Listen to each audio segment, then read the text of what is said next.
J'adhère bien entendu aux propos de Gérard Lobjoy et de Jacques Camporat. Je ne vais donc pas revenir sur ce qu'ils ont dit.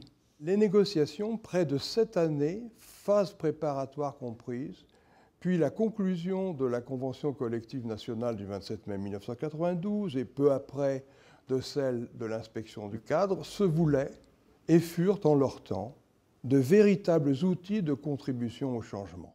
Ces conventions collectives, fruits de ces négociations, traduisent de façon écrite et explicite le système commun des valeurs sociales dans la branche, adopté par les partenaires sociaux signataires. Ce système de valeurs constitue le guide, notamment, du renvoi au niveau des entreprises de multiples et importants terrains de négociation, de façon à leur laisser le choix des solutions de terrain les plus appropriées à leurs caractéristiques, à leurs contraintes propres et à leur culture. La création de l'Observatoire s'inscrit donc dans ce contexte de décentralisation de la négociation sociale.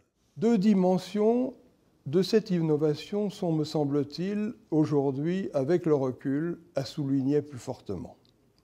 La première, c'est l'affichage d'une vision partagée selon laquelle l'analyse méthodique du réel, la mesure permanente des changements, la projection sur l'avenir, la prospective, en un mot, le refus de regarder le monde par le petit bout de la lorgnette, sont tout aussi importants dans le domaine des ressources humaines que dans le domaine économique. La seconde, c'est l'affirmation implicite de l'appartenance de tous les acteurs à une collectivité de prestation de services, la branche assurance, en construisant et en faisant vivre ensemble, dans la durée, un outil commun à l'usage de tous.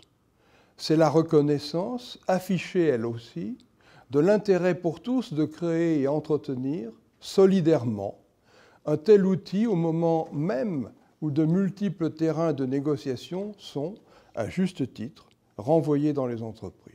La célébration de ce 20e anniversaire, c'est donc aussi, me semble-t-il, une affirmation de la permanence et de l'actualité de ces valeurs qui, je l'espère, continueront longtemps à rassembler la profession.